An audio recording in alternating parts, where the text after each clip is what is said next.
എന്താന്ന് വെച്ചാ പെട്ടെന്ന് തീരുമാനിക്കും. ഒന്ന് തുള്ളാന്നില്ലടോ കാക്ക, അല്ലെങ്കിൽ താൻ അവന്റെ മറ്റേടത്തേക്കല്ലേ തന്റെ ശ്വാസം മുട്ടൽ അവൻ മാറ്റി തരും. ഒന്നും വേണ്ടായിരുന്നു ഇപ്പൊ തോന്നുക. നേരെ ചൊവ്വ ഒരു വറ്റിറങ്ങുന്നില്ല എനിക്ക്. അരി എത്തിയാൽ പിന്നെ വറ്റിറങ്ങാൻ പ്രയാസമായിരിക്കും മൂസ. പോലീസിന്റെ കയ്യിൽ നിന്ന് നമ്മളെ കിട്ടിയ അവരിടിച്ചു പിഴിയും. എന്റെ ശരീരം വേദനിച്ച എല്ലാരെയും നമ്മൾ കരയിപ്പിക്കും. അതിനു മുമ്പ് നമ്മളെ എങ്ങോട്ടെങ്കിലും മാറ്റിക്കോളി. 14 ദിവസത്തെ റിമാൻഡ് കഴിഞ്ഞാൽ മൂസയെ കോടതിയിൽ ഹാജരാക്കേണ്ടി വരും. അവിടെ അവൻ മുട്ടുകുത്തും. അത് കഴിഞ്ഞാലോ? അത് കഴിഞ്ഞാൽ മൂസയെ പിന്നെയും ഇവിടെ ഒളിപ്പിച്ച് താമസിപ്പിക്കുന്നത് ബുദ്ധിമുട്ടല്ലേ തനിക്കും ഒപ്പം എനിക്കും? അതെ, അതാണ് നമ്മൾ പറഞ്ഞത്. ഗ്വാളിയർ പാലസിലോ മൈസൂർ പാലസിലോ എങ്ങോട്ടെങ്കിലും നമ്മളെ മാറ്റിയാൽ മതിയെന്ന്. പക്ഷേ തമ്പ്ര ഒന്നോർക്കണം, 1-2 കോടി രൂപയുടെ ലാഭമല്ല നമ്മൾ ഉണ്ടാക്കി തന്നിരിക്കുന്നത്. പാലസിലാണെങ്കിലും പണം വേണം ജീവിക്കാൻ. പക്ഷെ പിണത്തേൻ ജീവിക്കാൻ പണം വേണ്ട മൂസയെ.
സാഹിബിന് പോലീസുകാർ തല്ലിക്കൊന്ന് കൊണ്ടിട്ടതാണ് അവിടെ. അല്ലാതെ യുവമാരുടെ കയ്യിലുണ്ടായിരുന്ന സാഹിബ് എങ്ങനെ ഇവിടെ കത്തി കിടക്കും? പറയടാ, നിന്റെയൊക്കെ കൈ കൊണ്ടല്ലേ ഞങ്ങളുടെ സാഹിബിനെ അടിച്ചു കൊന്നത്? വെട്ടിയെടുക്കടാ കൈ.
Allah.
ക്രൈംബ്രാഞ്ച് മാസികയും ഈ പ്രോപ്പർട്ടി ലിസ്റ്റിൽ മിസ്സിംഗ് ആണ് സർ. മനഃപൂർവ്വമാണ് ആ മാസിക ആരെങ്കിലും നീക്കം ചെയ്തതെങ്കിൽ ചെറിയാൻ ഐസക്കിന്റെ ക്രൈംബ്രാഞ്ച് ശരിക്കും ആരുടെയെങ്കിലും കുറ്റപത്രമായിരിക്കും. മൂർത്തി സാർ എവിടെ? നാളെ വോട്ടിംഗ് ആണ്. വോട്ടേഷൻ ലിസ്റ്റും കൊണ്ട് അവസാന റൗണ്ട് പര്യടനത്തില. ദേശക്കരെ സാറ് മറന്നു. ബാലറ്റ് പെട്ടിയിൽ തോറ്റാലും ഇവിടെ നമ്മൾ ജയിക്കണം സേവ്യർ. ആലോചിക്കാൻ സമയമില്ല. ക്രൈംബ്രാഞ്ചിനെ ഒന്ന് പൊക്കണം സർ. എന്നെ അടിക്കില്ലേ സാർ? പല മാന്യന്മാരുടെയും പുറത്തു പറയാൻ കൊള്ളാത്ത പല രഹസ്യങ്ങളും എനിക്ക് പറഞ്ഞു തന്നത് കമ്മീഷണർ മായാപ്പിള്ളയായിരുന്നു സാർ. മാസിക തുടങ്ങാൻ പൈസ തന്ന് സഹായിച്ചതും അവരാ. ആദ്യ ലക്കം തന്നെ ഒരു സംസാര വിഷയമാകാൻ എന്തെങ്കിലും ഒരു ഹോട്ട് ന്യൂസ് പറഞ്ഞു തരണമെന്ന് ഞാൻ അവരോട് പറഞ്ഞു. ഒരു പത്രക്കാർക്കും കിട്ടാത്ത ഒരു ഹോട്ട് ന്യൂസ് അവരെനിക്ക് പറഞ്ഞു തന്നു. ഇടയാറൻ ഡാമിലെ എഞ്ചിനീയർ തിരുമുൽപ്പാടിന്റെ കൊലയ്ക്ക് പിന്നിൽ പവർ ഓൺ കമ്പനിയും മൂസ എന്ന രാഷ്ട്രീയക്കാരനുമാണെന്ന്. ഞാനത് ക്രൈംബ്രാഞ്ച് വാരികയുടെ ഒരു കണ്ടുപിടുത്തമായിട്ട് എഴുതി സാർ. ഉദ്ഘാടനത്തിന് മുമ്പ് ന്യൂസ് ലീക്ക് ആവരുതല്ലോ എന്ന് കരുതി അച്ചടിച്ച കോപ്പികളെല്ലാം എന്റെ വീട്ടിൽ തന്നെയാണ് സാർ സൂക്ഷിച്ചത്. അതിൽ നിന്ന് രണ്ടെണ്ണം മാത്രമേ പുറത്തു പോയിട്ടുള്ളൂ. ഒന്ന് എനിക്ക് ന്യൂസ് തന്ന കമ്മീഷണർ മായാപിള്ളയ്ക്കും, മറ്റൊന്ന് പൊന്നു തമ്പുരാനും. ഐസക്കിന് ഈ ഹോട്ട് ന്യൂസ് എവിടെ നിന്ന് കിട്ടി? അത് പറയാൻ ബുദ്ധിമുട്ടുണ്ടെങ്കിൽ പറയണ്ട. ഏയ്, കമ്മീഷണർ മായാപിള്ളയാണ് എല്ലാ വിവരവും പറഞ്ഞു തന്നത്. നാളെയോ മറ്റന്നാളോ അറസ്റ്റ് നടക്കും തമ്പുരാൻ. അവർക്ക് എല്ലാ തെളിവുകളും കിട്ടിക്കഴിഞ്ഞു. ഏതോ ഒരു വലിയ തിമിങ്ങലും കൂടി കുടുങ്ങാനുണ്ടത്രേ. അതാളാരാണെന്ന് മാത്രം എന്നോട് പറഞ്ഞില്ല. കോപ്പിയെല്ലാം ഏജന്റുമാർക്ക് അയച്ചു കഴിഞ്ഞോ? ഇല്ല, ഞാൻ തന്നെ നേരിട്ട് എല്ലായിടത്തും കൊണ്ട് കൊടുക്കുക. തൽക്കാലം ഒരു പഴയ പെട്ടിയോട്ടോ വാങ്ങിയിട്ടുണ്ട്. എല്ലാത്തിനും പണം തന്നെ സഹായിച്ചത് കമ്മീഷണർ സാറാണ്. പോലീസ് ആണെങ്കിലും പൊന്നു മനസ്സാണ് അവർക്ക്. നല്ലവർക്കൊക്കെ ഈ ഭൂമിയിൽ അൽപായസാണ് ചെറിയാനേ. കൊട്ടാരത്തിൽ നിന്ന് വീട്ടിൽ തിരിച്ചെത്തിയ ശേഷം രാത്രിയിൽ മാസിക കടകളിൽ എത്തിക്കാൻ വേണ്ടി പുറപ്പെട്ടു. വീടിന് പുറത്തേക്ക് വന്ന ഞാൻ കണ്ടത് മാസിക കയറ്റിയ എന്റെ ഓട്ടോറിക്ഷ നിന്ന് കത്തുന്നതാണ്. ആരാണിത് ചെയ്തതെന്നും എന്തിനാണ് ചെയ്തതെന്നും എനിക്ക് മനസ്സിലായില്ല സാർ. പിറ്റേ ദിവസം പ്രതാപവർമ്മ തമ്പുരാൻ എന്നെ കൊട്ടാരത്തിലേക്ക് വിളിപ്പിച്ചു. എല്ലാ വിവരവും അറിഞ്ഞെന്നും നഷ്ടപ്പെട്ടതിനെ കുറിച്ച് ഓർത്ത് ദുഃഖിക്കരുതെന്നും പറഞ്ഞ് എനിക്ക് കുറേ രൂപ തന്നു. അങ്ങനെ ക്രൈംബ്രാഞ്ച് കളറായി, പ്രസ് ഓഫ്സെറ്റ് ആക്കി, കാറായി, പത്രാസായി. താൻ ചെല്ല്. ഓ,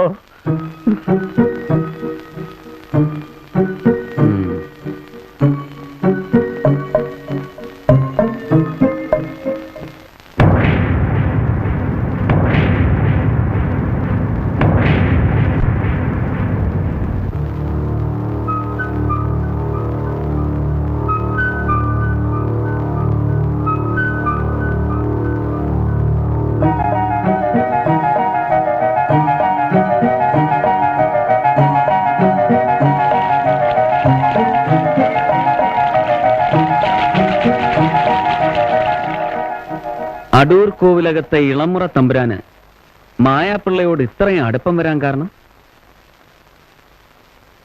ശരിയാ.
തമ്പുരാൻ ഇതാരാണെന്നറിയില്ലേ?